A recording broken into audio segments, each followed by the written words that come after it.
திருக்கோளூர் பெண் பிள்ளை ரகசியம். அந்த 81 தத்துவங்கள்ல முதல் அதாவது 1வது தத்துவம். அந்த மோர் விற்கும் பெண் ஸ்ரீ ராமானுஜரிடம் சொன்ன முதல் தத்துவம். அழைத்து வருகின்றேன் என்றேனோ அக்ரூரரை போலே என்றாள் அவள்.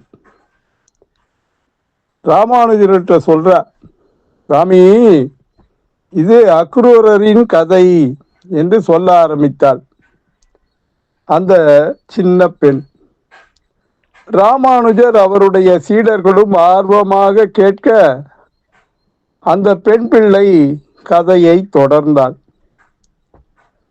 கண்ணனின் தந்தை நந்தகோபன், அவருடைய உறவினர் தான் இந்த அக்ரூரர். அக்ரூரர் என்றால் வடமொழியில் சாது என்று பொருள். இவரும் சாதுதான், நல்லவர். அந்த சின்ன கண்ணன், மாய கண்ணன் மீது மிகுந்த அன்பு வைத்திருந்தார் இந்த அக்ரூரர். ஆனால் மதுராபுரி அரசன் கம்சனின் அமைச்சரவையில் அமைச்சராக இருந்தார் இந்த அக்ரூரர். இவர் ஒரு கிருஷ்ண பக்தர். கிருஷ்ணனை அழிக்க கம்சன் கோகுலத்திற்கு அனுப்பப்பட்ட அத்துணை அசுரர்களையும் அழித்தான் கண்ணன். மதுராபுரியில் இருந்து கோகுலத்திற்கு செல்லும் அசுரர்களுக்குத்தான் ஆபத்து. ஆனால் கண்ணனுக்கு எந்தவித ஆபத்தும் இல்லை என கம்சன் கண்ணனை அழிக்க திட்டம் தீட்டினான். எனவே கண்ணனை மதுரா அழைத்து வந்தால் சுலபமாக அழித்து விடலாம் என்கிற எண்ணத்தில் செயல்பட தொடங்கினான் கம்சன்.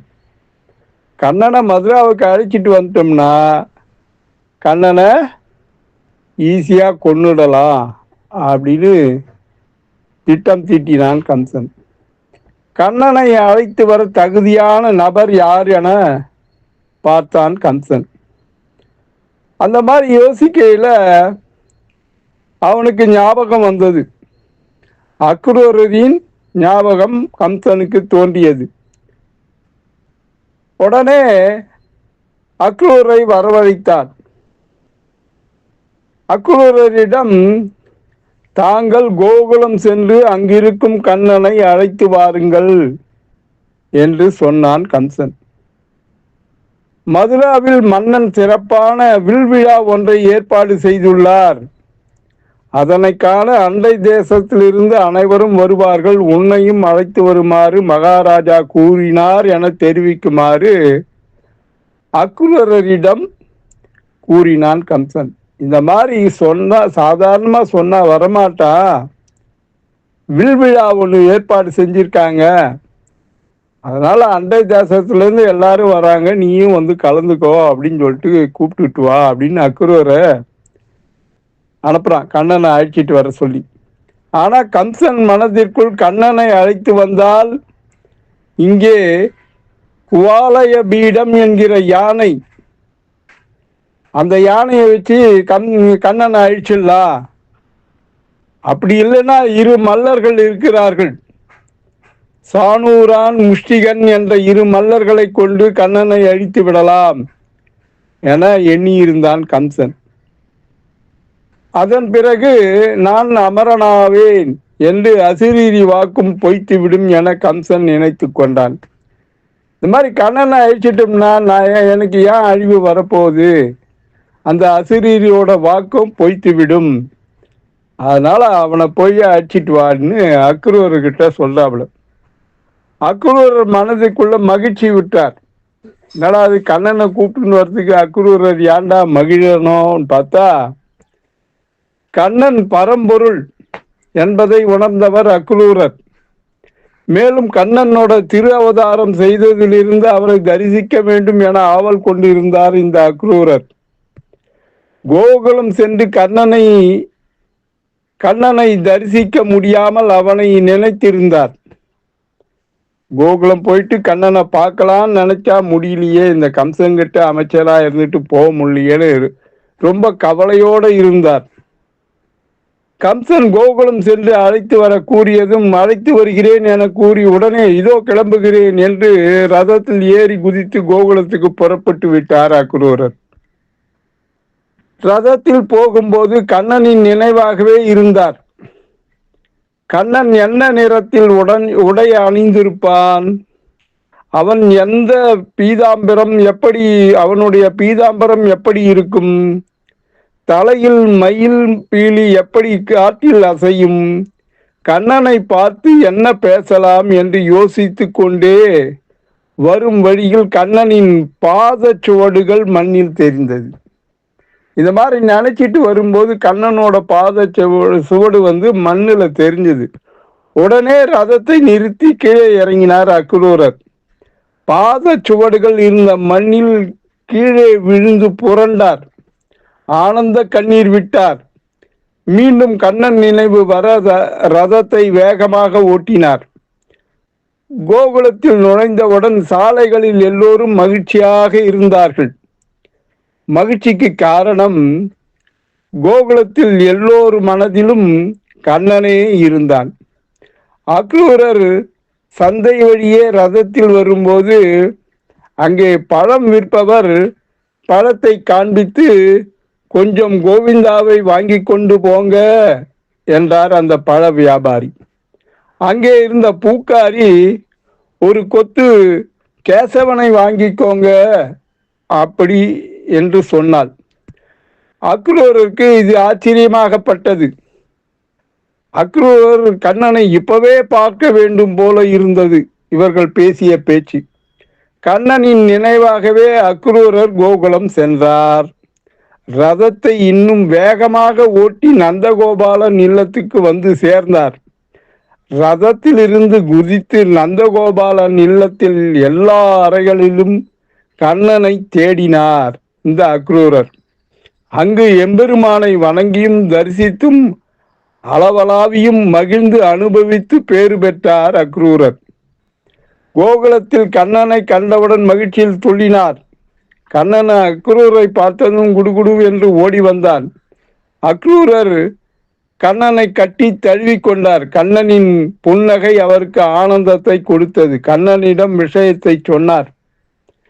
அக்ரூரர் கண்ணனையும் பலராமனையும் வடமதுரைக்கு அழைத்து வந்தார்.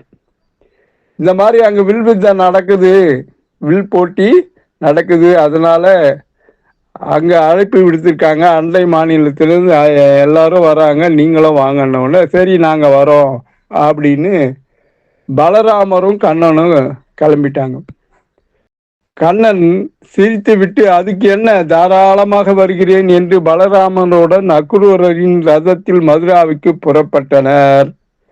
கண்ணனும் பலராமனும் சின்ன குழந்தைகள்.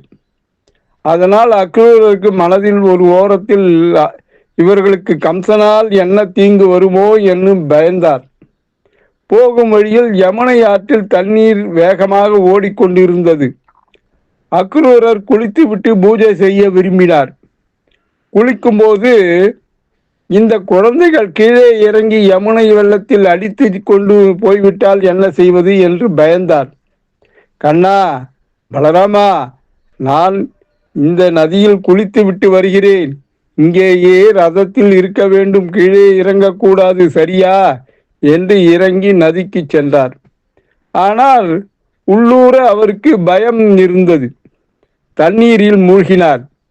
இதை அறிந்த கண்ணன் அக்ரூரரின் பயத்தை போக்க நினைத்தான். அக்ரூரர் மூழ்கிய போது தண்ணீருக்குள் அவர் கண்ட காட்சி அவரை திக்குமுக்காட செய்தது என்று கதையை கொஞ்சம் நிறுத்தினாள் திருக்கோளூர் பெண். ராமானுஜர் பிள்ளாய் அப்படி என்ன பார்த்தார், அந்த அக்ரூரர் அப்படி என்ன பார்த்தார் தண்ணீருக்குள் என்று ஆவலுடன் கேட்டார் ராமானுஜர் அந்த பெண்ணை. தண்ணீருக்குள் பலராமன் பல தலைகளுடன் கூடிய ஆதிசேஷனை தரிசனம் கொடுத்தார். தண்ணீருக்குள் பலராமன் என்ன பண்ணாரு, பல தலைகளுடன் கூடிய ஆதிசேஷனை தரிசனமாக கொடுத்தார். ஆதிசேஷன் மடியில் கண்ணன். கண்ணன் எப்படி காட்சி கொடுத்தான் தெரியுமா? என்று முகத்தில் பூரிப்புடன் அந்த சிறிய பெண் கேட்க, குழந்தாய், இதையும் நீயே சொல்லிவிடு என்றார் ராமானுஜர். சங்கு சக்கரங்களுடன், முத்து மாணிக்க மாலையுடன், மஞ்சள் பீதாம்பரம், தலையில் மயில் பீலி. இதை கண்டவுடனே நீரில் இருந்து எழுந்து ரதத்தை பார்த்தார் அக்ரூரர். அங்கே கண்ணனும் பலராமனும் சமத்தாக உட்கார்ந்து கொண்டிருந்தார்கள். மீண்டும் அக்ரூரர் நீரில் மூழ்கினார். மீண்டும் ஆதிசேஷன். அவர்களுடைய ஆதிசேஷன் மடியில் கண்ணன். வெளியே பார்த்தார் ரதத்தில் கண்ணனும் பலராமனும். அக்ரூருக்கு பயம் நீங்கியது. கண்ணனே நாராயணன், அவனே எல்லா இடத்திலும் இருக்கிறான் என புரிந்து கொண்டார் அக்ரூரர். இந்த அக்ரூரர் போல் கண்ணனை பார்க்க வேண்டும் என்ற ஆசையுடன் நான் இல்லையே, அதனால் ஊரை விட்டு போகிறேன் என்றால் அந்த சின்ன பெண். ராமானுஜர், பிள்ளாய், அக்ரூரர் போல் விதுரரும் கண்ணன் மீது அன்பு கொண்டிருந்தார் என்று ராமானுஜர் கூற, உடனே அந்த பெண் அகமகிழ்ந்து விட்டேனோ விதுரரை போலே என்றாள். அகமகிழ்ந்து விட்டேனோ விதுரரை போலே என்றாள். ராமானுஜர் சிரித்துக்கொண்டே, பிள்ளாய், இது என்ன புது கதை? சரி, கம்சன் போட்ட சதி திட்டம் என்னாச்சு என்று சொல்லி முடிப்பதற்குள் குவாலய பீடம் என்ற மத யானை மல்லர்களையும் வதம் செய்தான். அந்த குவாலய பீடம் என்ற மத யானையையும் மல்லர்களையும் வதம் செய்தான் என்று சொல்லவும் வேண்டுமா என்றால் அந்த பெண் சிரித்து கொண்டே. ராமானுஜர் புன்னகையுடன் அடுத்த கதையை கேட்க ஆரம்பித்தார். நாமும் ராமானுஜருடன் சேர்ந்து அடுத்த கதையை கேட்போமா? அடுத்த கதை நாளை தொடரும். அன்புடன் எம் தணிகானந்தம், சேந்தமங்கலம். வணக்கம்.